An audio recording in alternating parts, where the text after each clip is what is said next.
And we're back in the car like we never left. Welcome to the Confessions of a Not So Dangerous Mind podcast. I'd like to thank you all for taking this Tuesday evening drive with me here in New York. Well, once again, we're going to skip past all that promotional jazz and get right to the guts of the episode. Sadly, it is a bit of an unfortunate birthday today. Carl Weathers would have turned 77 today. And I remember his last birthday, January 14th of 2024, and marveling at, his beard was gray, but marveling at just what incredible shape he appeared to be in. He seemed to be in good health. He had been working not only on The Mandalorian as an actor, the role of Greef Karga, but he had directed some episodes. I'm pretty sure he got an Emmy nomination for direction.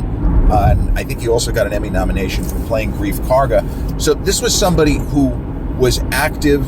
He was still interacting with fans on his social media accounts. And then 2.5 weeks after his 76th birthday, he was gone. And it really humbles somebody like me, where there are certain people that you don't even think of them. You don't think of their mortality. If somebody had asked me a year ago, do I think Carl Weathers is going to live another decade? I would have said absolutely. It took so many people by surprise, not just fans like myself, people within the industry, because he had been so active, because he always made time for his workouts, his health and fitness, and the way that he ate. He was very careful. But unfortunately, he passed. And on the occasion of his 77th birthday, I have talked about him before, in whether it's the Rocky series, his incredible turns in all of the first 4 movies, whether it's Predator, whether it's Action Jackson, or whether it is The Mandalorian. But he is somebody whose life and performance style is worth remembering, is worth talking about, especially on a day such as today, where we don't celebrate his birthday as fans. We celebrate in memoriam a guy who was a hell of a college football player, had a brief pro career with the Raiders, and then just a stunningly successful film career. And I've talked about on the channel how there are moments where things happen which at the time people might be scratching their head saying, well, this isn't going to work out. It's too bad that pathway A, B, and C didn't work out, and now we have this kind of unknown quantity. But then, decades hence, you come to the inescapable conclusion, it was just meant to be. And as he is known, and with the series presumably continuing with Creed Part 4, it's inevitable that there's going to be a Creed Part 4, and they've talked about Stallone coming back. With what Michael B. Jordan wanted to do with Creed 3, I don't agree if it was the Winklers that demanded that Stallone not be in Part 3. But if it was Michael B. Jordan's call, then I don't have any issue with Sly not being in Part 3. I feel like his character wasn't really needed. I say his character, Rocky Balboa, the character. But Apollo Creed is what the father of Adonis Creed, the character that Michael B. Jordan plays. For those who don't know, I always assume people know everything, but sometimes you're checking out a channel and wondering what I might have to say. And maybe you're a big fan, maybe you have liked some of my episodes, but you're just not familiar with the Rocky series. So it's always better to be Irving the Explainer, as they say. But Carl Weathers is most closely associated with the character of Apollo Creed, who, as they say, he did play in the first 4 Rocky movies. Now, the story of how the original Rocky even came to pass, most of you know, but in brief, in March of 1975, world heavyweight boxing champion Muhammad Ali made his first title defense of his second and also pretty successful reign as heavyweight champion, and he fought a New Jersey club fighter, a kind of fringe contender named Chuck Wepner, beat him, but he didn't beat him as badly as people expected, and Wepner was still in there throwing bombs in the 15th round, and the ref stopped the fight. There wasn't any reason to let it continue. Wepner, maybe he won a round, maybe he won 2 rounds, but he gave the fans a good show. And Rocky Balboa, the real Rocky, at least as far as the creator, Sylvester Stallone, watched that fight, and that's what gave him the idea, and that's where Rocky came from. It came from this one seemingly insignificant night in Ali's extraordinary life where he fought Chuck Wepner. So Stallone, again, long story short, the Cliff Notes version, he wrote a screenplay, he worked on it. The original drafts, from what I understand, and Sly talks about this in the Netflix documentary, which is very good, highly recommended. The character of Rocky Balboa was harder edged. He was not nearly as likable as what we saw. And so they softened him to an extent. They made him a really nice guy when he's not earning a living busting people up in the ring. It worked beautifully. And the Winklers got control of the property because they liked, and it's ironic that Stallone himself and Irwin Winkler had so many issues and continue to have issues. Well, Sly now it's more with the Winkler family than necessarily Irwin himself. Irwin's well into his 90s. But they agreed to allow Sly to star as Rocky Balboa, and that was the key thing for him. Now, when it came to casting, you might assume because Carl Weathers was so perfectly suited to play Apollo Creed, who is clearly inspired by the real Ali. But he was not a known commodity, whereas Sylvester Stallone, many people in Hollywood knew him for movies that he had already made, such as Lords of Flatbush, where he has a very significant supporting role. And I assume that Irwin Winkler had seen that film, liked it, and that was why he probably originally wanted to work with Stallone and was willing to cast him as Rocky Balboa, because, kid, I think you're a terrific actor. This is going to work. But they didn't have an Apollo Creed. As crazy as it seems now, they actually approached Muhammad Ali. But he had already begun work. He was still fighting, first off, and that was not good for his health. He should have already been retired. But he was working on a movie where he was going to play himself in a movie called The Greatest, which was based on his autobiography, which the autobiography is a good read. The movie it's not good. In the realm of boxing movies, it's one of the weaker efforts. As much as Ali is colorful and he has some laughs, the movie is not really that good. And on top of that, he was still fighting. So he wasn't going to play Apollo Creed. And then there was an idea that maybe we can get Joe Frazier to play Apollo Creed, or maybe Ken Norton, who was an actor as well as a fighter. And all of those avenues, you could see the movie working. But Frazier still had the idea, I'm going to take on Clay. He kept calling Ali Clay. They had this kind of weird frenemy symbiosis type situation. But Frazier didn't want to do the movie. He ended up playing a cameo that's different. That was one day, a few hours of his time to make that little cameo, which is one of the highlights of the original Rocky. I love the fact that Joe Frazier and presumably Ali exist in the Rocky cinematic universe. Even if we don't see Ali, Joe Frazier and the Apollo Creed character has that moment where he just keeps saying, "You next, Joe, you next, Joe, you next, Joe." Absolute gold. But when they fail to land a big boxer, and if it seems far-fetched, it's really not, because Andre Ward played, I forgot the name of the character in the Creed series, and even the Rocky Balboa movie from 2006, Antonio Tarver played Mason Dixon. That might be the worst name in Stallone's entire writing career. I mean, it's funny, but not in a good way. Mason Dixon, and his nickname is The Line. I mean, come on. But they weren't able to get Norton or Frazier or Ali to play Apollo Creed. So then they did what you would expect. They did like an open casting call, and they didn't tell people who came in to read, who came in to act out scenes from the script. They didn't tell them they were going to be working with the guy that was playing Rocky Balboa. Now, I don't know if that was some kind of a deliberate creative choice because they didn't want to intimidate the actors. I have no idea. This is not a time of social media. There were, plenty of people in the business who knew who Sylvester Stallone was and or knew what he looked like.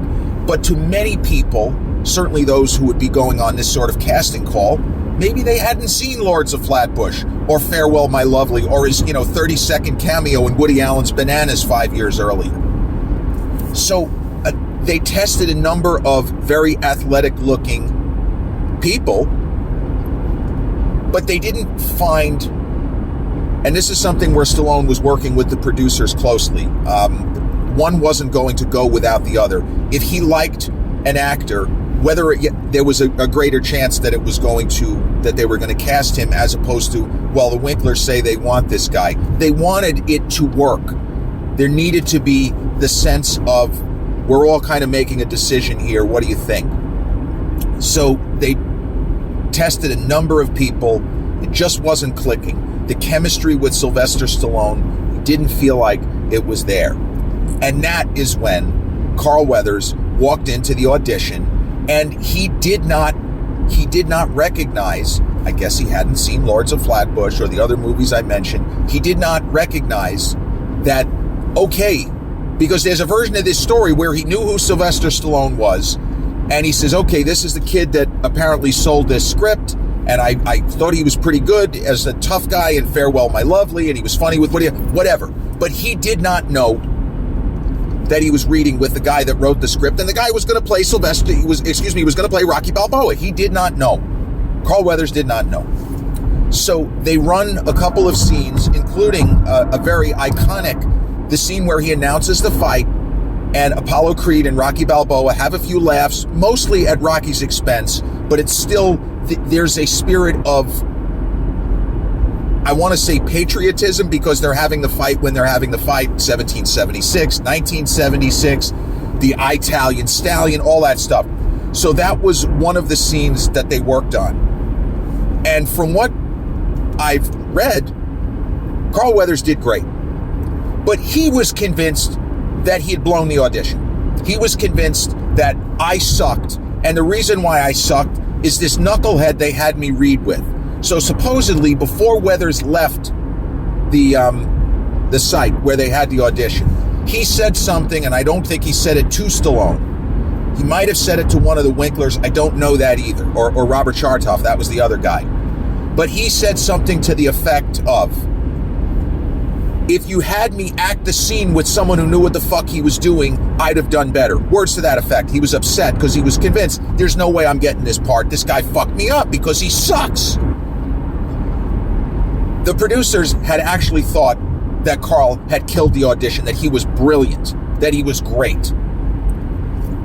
They told Stallone, hey, regardless of whether you thought that you work well with this guy, we think he's good. And then they told Stallone, but we got to tell you, he said that he thought you were terrible and that you sucked, or words to that effect again. And Stallone, luckily, did not get upset. He didn't say, I was going to go with this and agree with you, but fuck that guy. He said, no, that's the kind of energy that I want. That's Apollo Creed energy. A guy who is cocky, who's good and knows he's good and isn't afraid to ruffle feathers, isn't afraid to tell you how good he is. Perfect. Let's make a movie.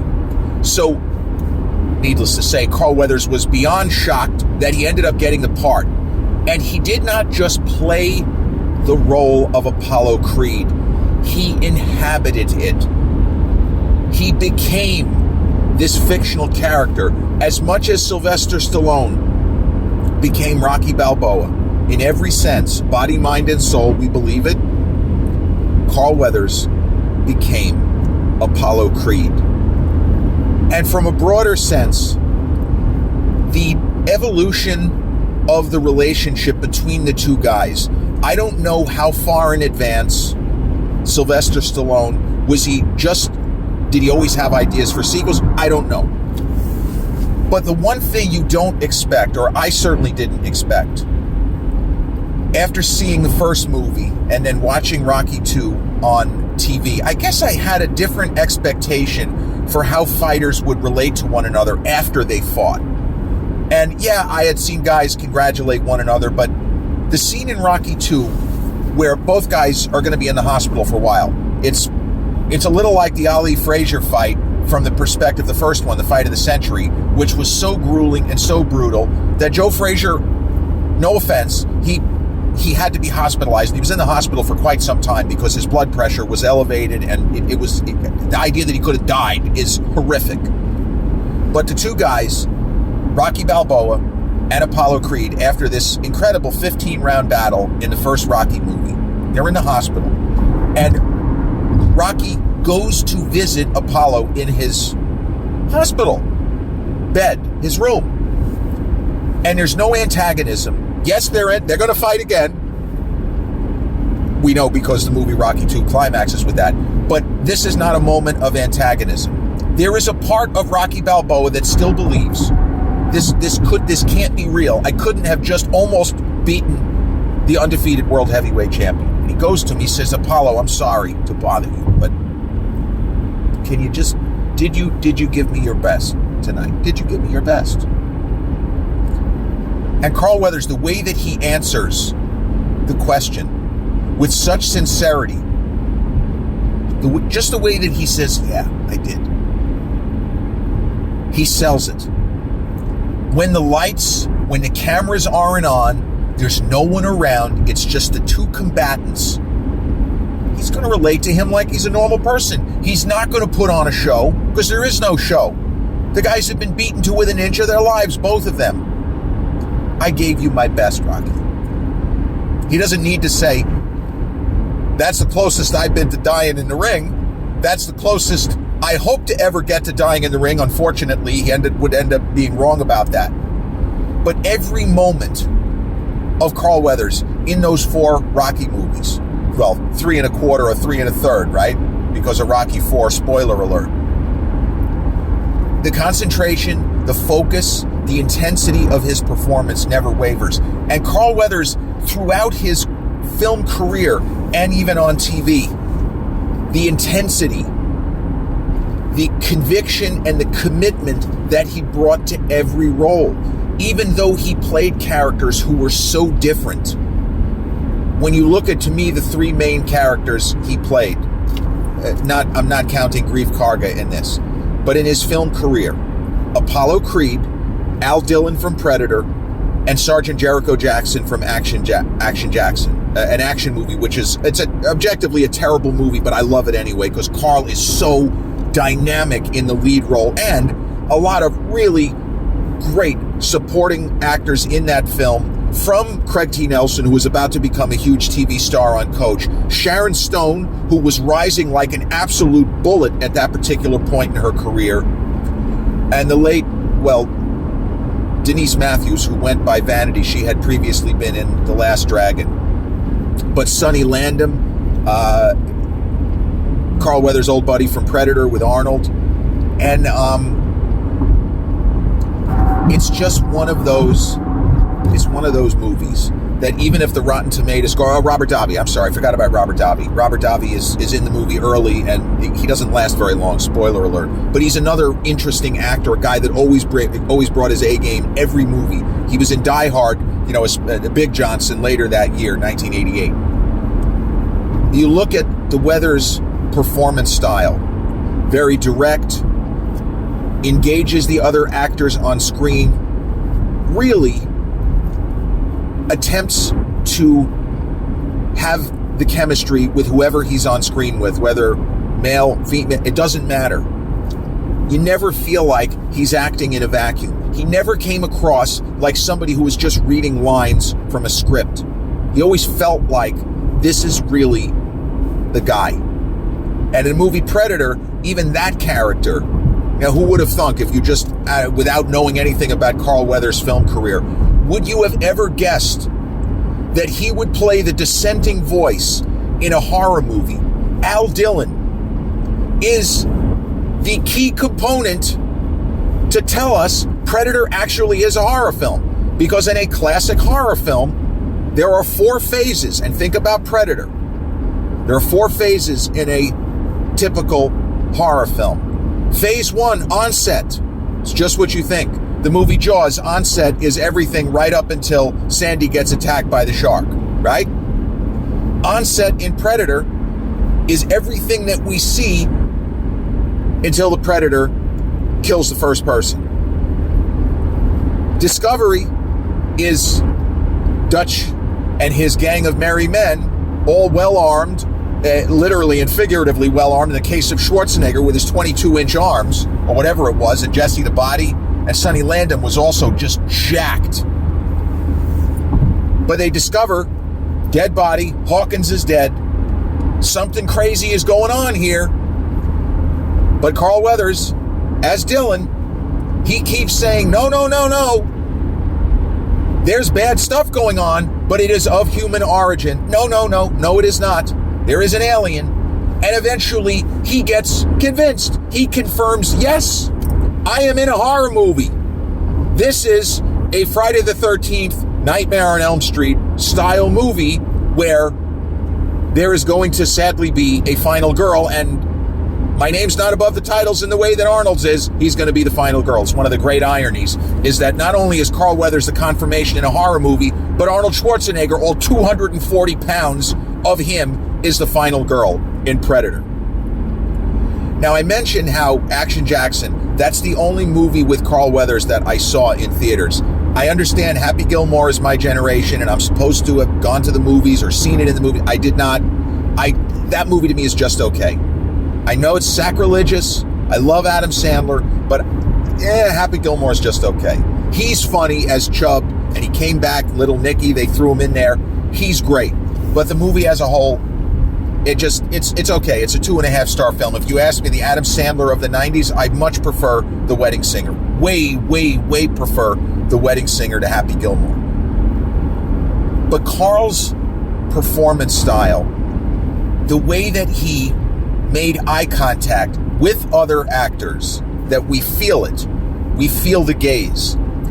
And the way that he kind of had a gift for almost putting the audience into the middle of it, because he was so committed. He was so committed to whatever role he was playing.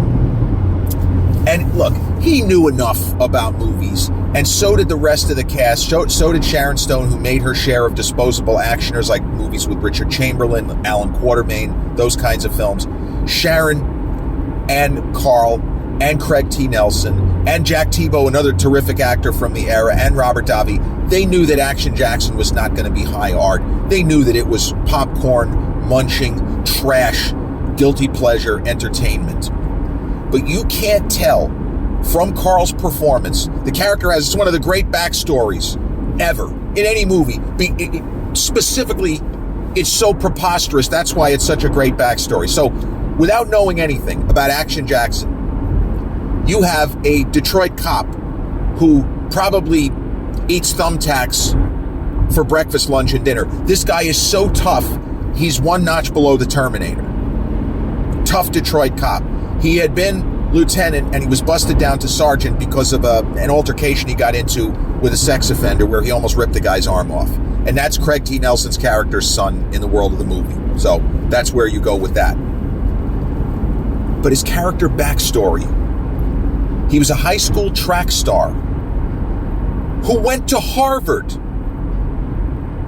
He got a law degree from Harvard.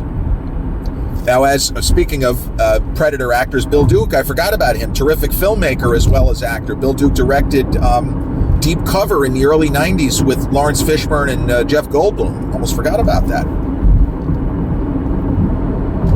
Guy's got a Harvard law degree, and Bill Duke, as the captain, says, more or less, if I had a Harvard law degree, I don't think I would have become a policeman. In the hands of any other actor, I can't even imagine a Mel Gibson, a Kevin Costner of that era, a Stallone. I can't imagine them making it seem like, okay, for this guy, it's possible that he could have been a Harvard law graduate who just ended up becoming a cop. Weathers is the only guy that could have possibly sold it. And it didn't even make me blink. Okay. Guy went to Harvard, but his calling was to be a police officer. I completely buy it. Anyone else, it just becomes a laugh line. It's brought up. It is never brought up again. He's a great cop. He gets involved in a conspiracy where it looks like he committed multiple murders, which we as the audience know that he didn't. And the film wraps up in a very obvious, on the nose. There's a lot of plantings for payoffs. that the film, despite its very low Rotten Tomatoes score, is massively entertaining. It's the most entertaining movie of Carl Weathers' career, just for sheer ridiculousness. It's the only movie of his that I would consider a guilty pleasure. I think the first 4 Rocky movies are all, some people would consider Rockies 3 and 4 guilty pleasure. I just think they're terrific, even though Rocky 4 is like a feature-length music video. It's like a 90-minute music video of Robert Tepper's There's No Easy Way Out, There's No Shortcut Home. The original Rocky is a great film. And Predator, if we're calling it horror, is one of my favorite horror movies. If we're calling it action, it's in my top 10 best action movies. What a fucking great film that is. But Carl continued to work, and he continued to test himself.